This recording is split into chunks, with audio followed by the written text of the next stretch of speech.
Les 4 principales hormones du bonheur, les endorphines.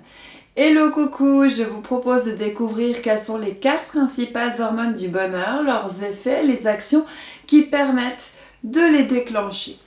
Les 4 hormones sont l'ocytocine, les endorphines, la sérotonine et la dopamine. Nous allons consacrer une vidéo par hormone.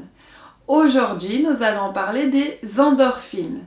On va parler de ça aujourd'hui, mais avant de démarrer, si vous le souhaitez, abonnez-vous à la chaîne, cliquez sur je m'abonne, puis sur la cloche juste à côté. On vous propose également une formation online, que vous soyez déjà thérapeute ou pas, elle est accessible à tous. Vous trouverez le lien juste en dessous dans la description. Rappelons que selon la littérature, les hormones du bonheur ont pour objectif d'augmenter nos chances de survie.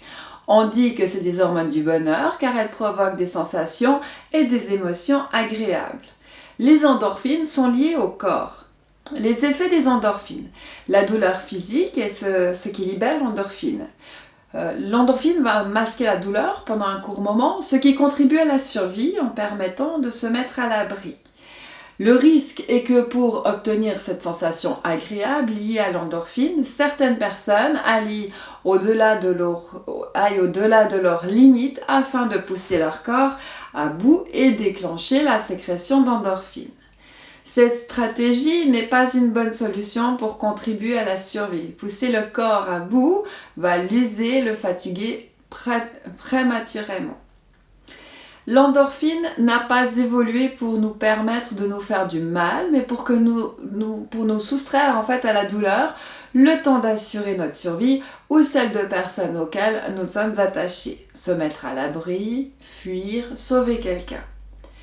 Comment construire de nouveaux circuits des endorphines ? Le premier, c'est rire. Le rire stimule l'endorphine en secouant littéralement nos entrailles.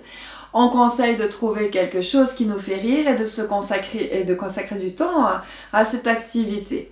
Un gros fou rire est nécessaire pour libérer de l'endorphine. Se forcer à rire peut parfois amorcer la pompe.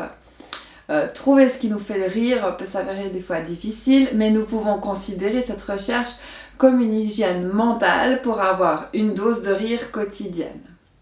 En numéro 2, pleurer. Pleurer libère aussi de l'endorphine à cause de l'effort physique que pleurer demande. Il est regrettable que de nombreux adultes ravalent leurs envies de pleurer quand on connaît le bien-être que cela peut procurer. Le fait de ne pas refouler l'envie de pleurer permet de relâcher la tension. En 3, faire des étirements. En faisant des étirements, nous stimulons la sécrétion d'endorphine. Tout le monde peut faire quelques étirements. Tout le monde peut faire quelques étirements légers par jour, que ce soit le soir en regardant la télévision, au lever, le matin ou en discutant au téléphone, c'est bien égal. Toutefois, les étirements ne doivent pas être douloureux. Il faut savoir s'étirer tout en douceur, sans arriver à une sensation douloureuse. Avoir mal ne va pas libérer plus d'endorphines.